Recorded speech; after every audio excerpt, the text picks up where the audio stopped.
દ્વારકામાં અમિત શાહ સંબોધન કરી રહ્યા છે, સીધા જઈશું ત્યાં। यादवों के द्वारा, यादव साम्राज्य की सेना के द्वारा द्वारिका से लेकर सोमनाथ और गिरनार तक पूरी तटीय सुरक्षा की व्यवस्था भी भगवान श्री कृष्ण के वक्त सात्यकी ने करी थी।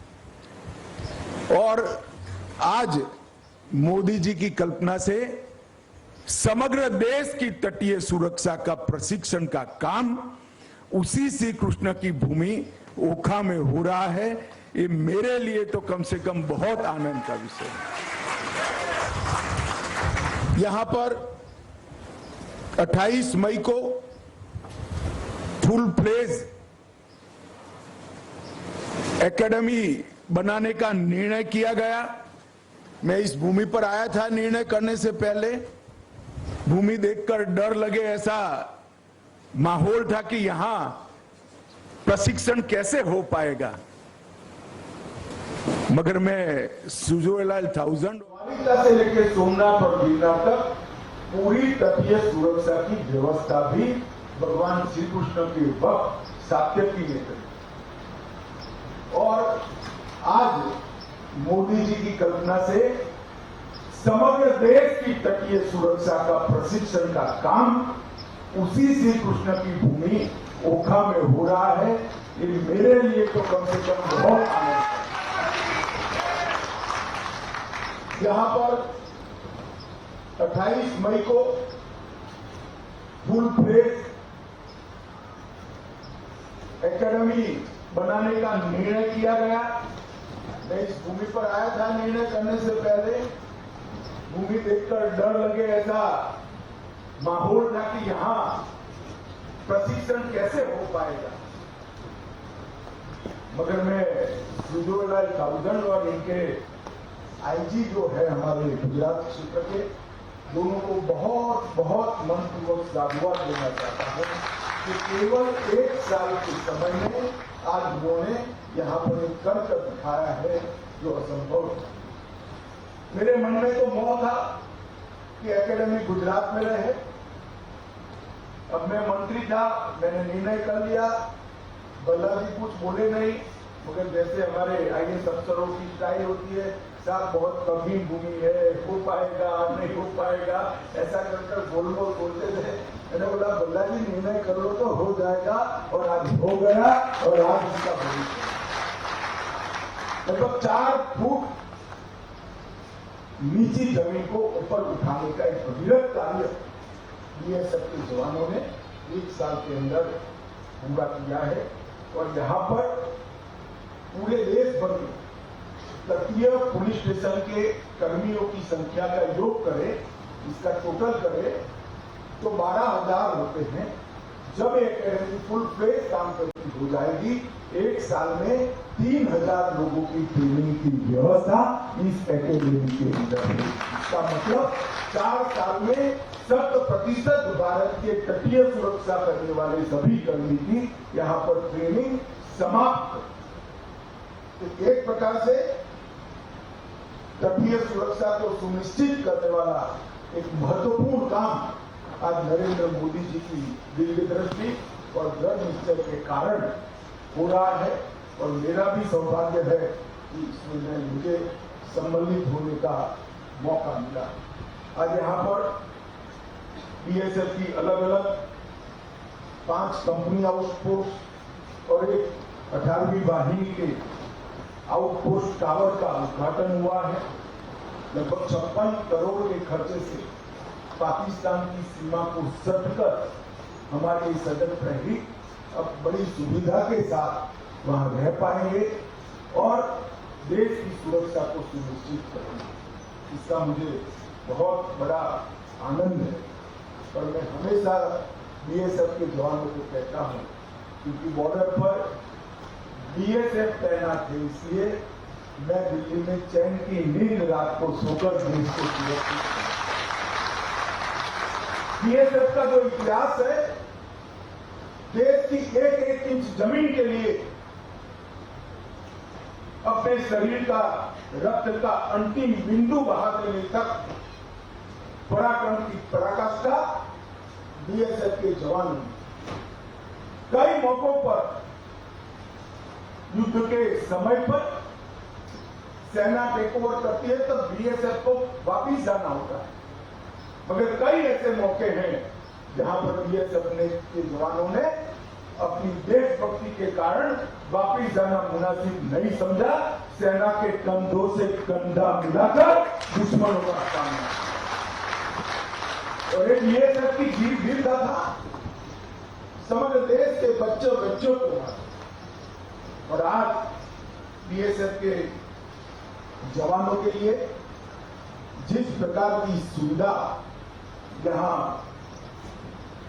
भारत सरकार द्वारा बनाई गई है, इसका मुझे बहुत हृदय से आनंद। मित्रों, भारतीय नौसेना, इंडियन कोस्ट गार्ड, समुद्री पुलिस, सीमा शुल्क और मछुआरे, ये सभी का एक कंप्लीट सुरक्षा का सुदर्शन चक्र बनाने के लिए एक समुद्री सुरक्षा की नीति नरेंद्र मोदी सरकार ने अपनाई है।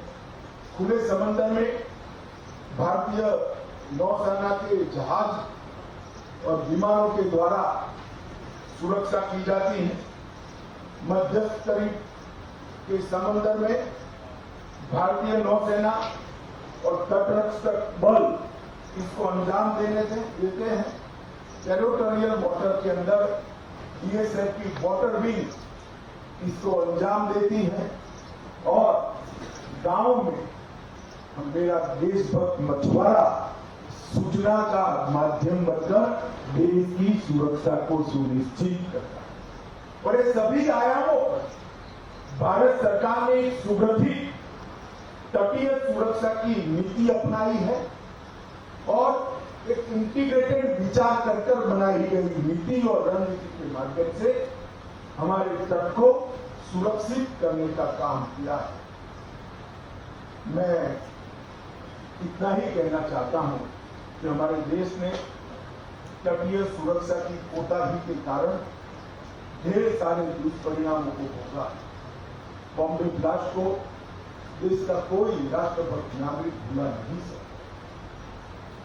थोड़ी सी चूक के कारण 166 निर्दोष नागरिकों की जान चली गई और समग्र दुनिया में देश की सुरक्षा की किरी मुंबई आतंकी हमले की।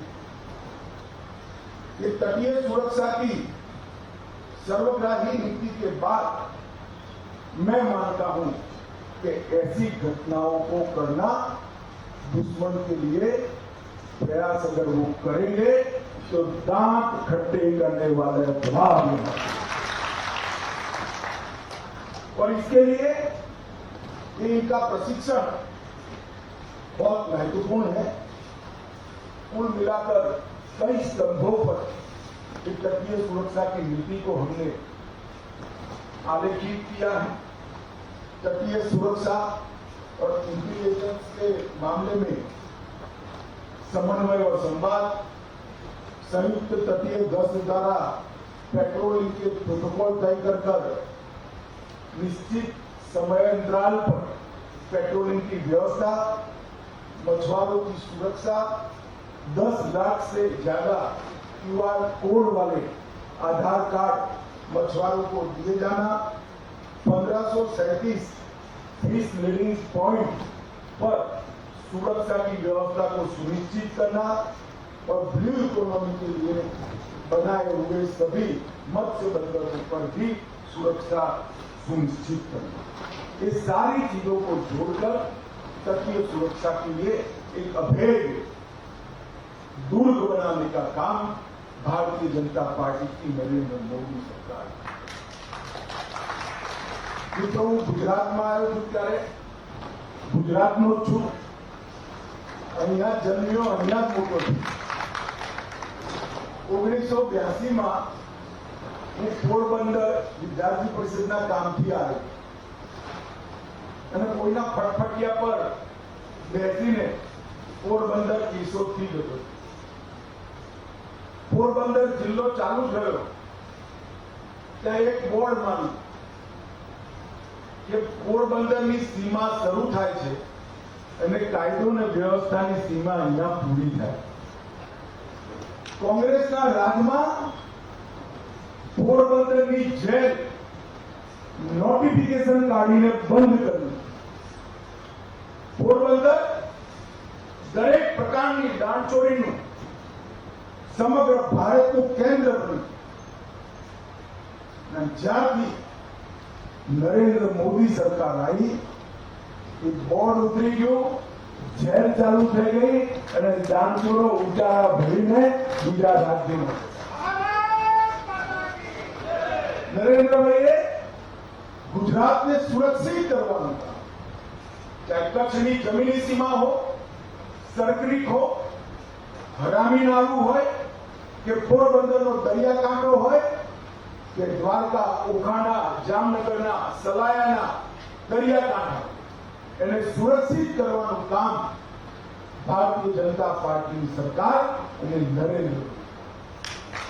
આજે નરેન્દ્રભાઈ દેશના વડાપ્રધાન તરીકે એ જ પદ્ધતિથી બધી રાજ્ય સરકારો અને કેન્દ્ર સરકારોને સાથમાં રાખીને દરિયાકાંઠાને સુરક્ષિત કરવા માટે અહીંયા આ ટ્રેનિંગની એકેડેમીની સ્થાપના કરી. આ ટ્રેનિંગ એકેડેમી આપણા સૌ ગુજરાતીઓ માટે ગૌરવ છે કે સમગ્ર દેશના બધા સમુદ્રી રાજ્યો અને કેન્દ્ર શાસિત પ્રદેશોના સમુદ્રી પોલીસ સ્ટેશનના ટ્રેનિંગનું હબ અહીંયા પર આ તટીય સુરક્ષાની ટ્રેનિંગ એજન્સી બનવાની. આજે હું આવ્યો છું ત્યારે ઓખાને દ્વારકાવાળાઓને પણ હૃદયપૂર્વકની મારી શુભકામનાઓ છે. આપણા જવાનો અહીંયા રહી આખા દેશની દરિયાકાંઠાની સુરક્ષા માટે ટ્રેનિંગ સેન્ટર ચલાવવાના છે. એ દેશનું ધ્યાન રાખશે, તમે એમનું ધ્યાન રાખજો એવી મારી ભલામણ છે.